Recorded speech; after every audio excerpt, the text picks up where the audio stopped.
Good morning. As we begin Chapter 4, Chapter 4 is going to focus on ratios and proportions and manipulating all of those in many different ways. Just as a quick review, as we look at a ratio can be written as two different ways. We can write a ratio traditionally, say as 2:3 would be a traditional way to write it with a colon. But more often in this chapter, we're going to write a ratio as a fraction. And as we write all of our fractions in this chapter, I want to make sure we emphasize the idea that we're going to make sure we're writing our fractions with a horizontal line in between and not a diagonal slash, as sometimes will be done with a calculator or on a computer.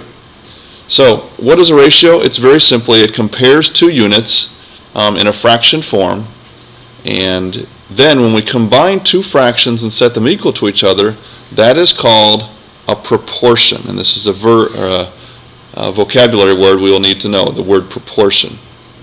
To solve a proportion, we do that by cross-multiplying the two ratios together. For example, we have A over B equals C over D. What we're going to do on all of our proportions is we're going to circle this first diagonal. And just to help us realize, we're going to multiply A times D, and then that's set equal to the other diagonal, B times D. And so that is how we're going to solve our proportions as we work these out. Now, as we look at our first example is about a cost analysis. As we're looking at our proportions and our ratios, we need to understand that the word per means divide.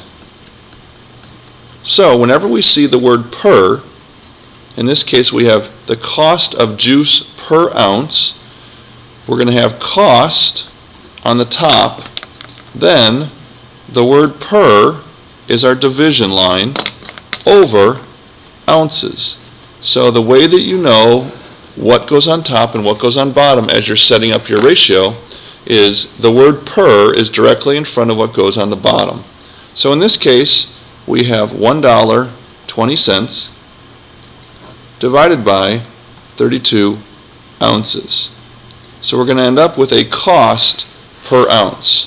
So we're going to take our calculator and we're going to take $1.20. We're going to divide that by 32 and we get 0.0375.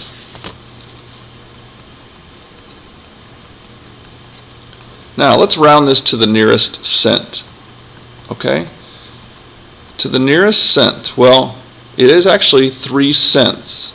So the nearest cent, we're going to be 4 cents, or 4/100ths of a dollar, per ounce. So that is going to be our answer, rounded to the nearest cent.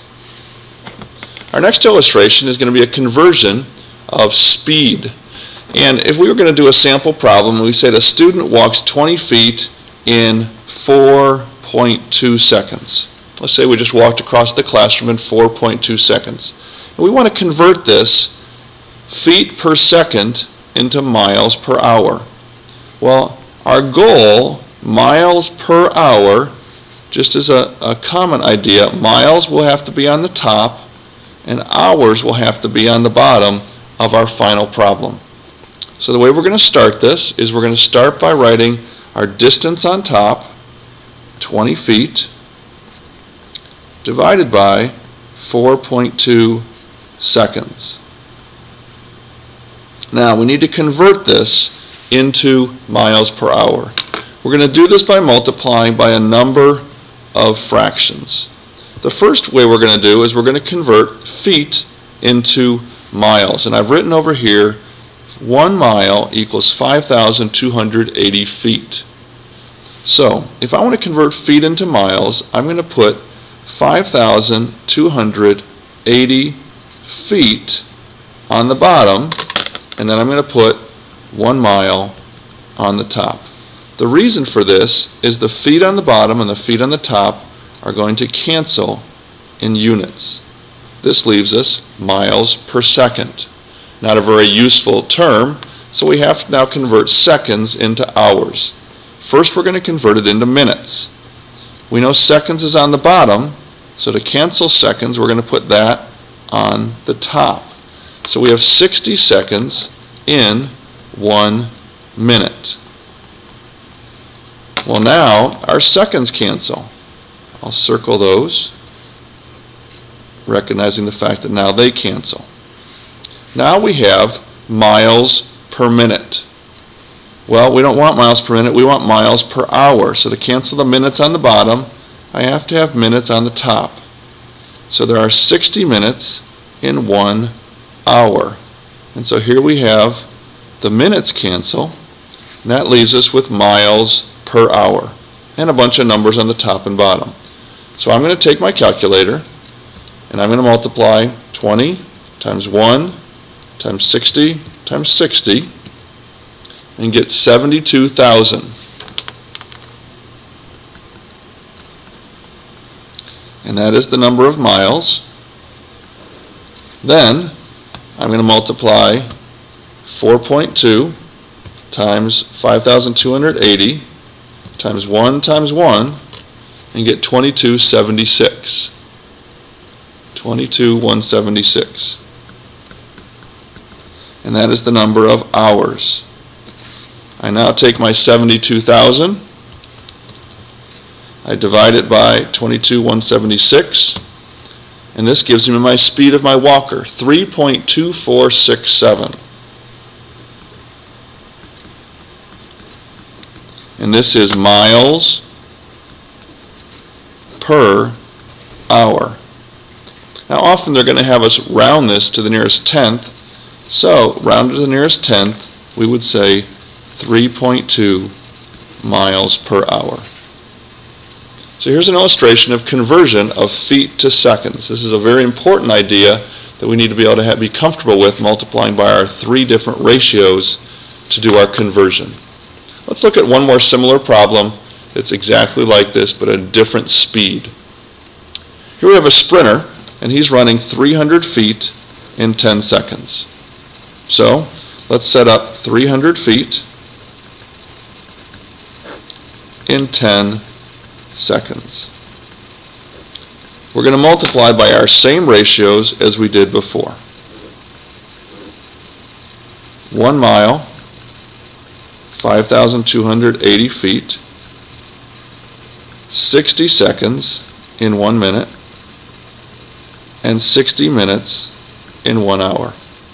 And now once again we look at how we're going to set these up.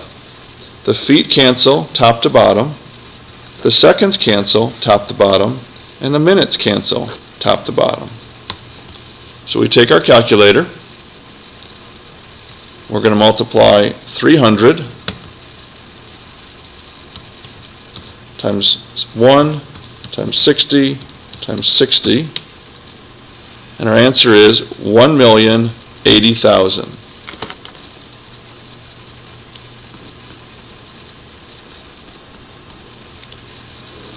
Divided by 10 times 5,280, which is 52,800. So we take our 1,080,000 and we divide it by 52,800, and we get our speed, 20.45 repeating. Well, as we're going to work with this, round to the nearest tenth, that's going to be 20.5 miles per hour. So in these cases where we're doing unit conversion, we're going to need to multiply by ratios that are equal. 60 seconds over 1 minute is actually an equal ratio. And so in doing those, we are able to cancel our units and solve our problems.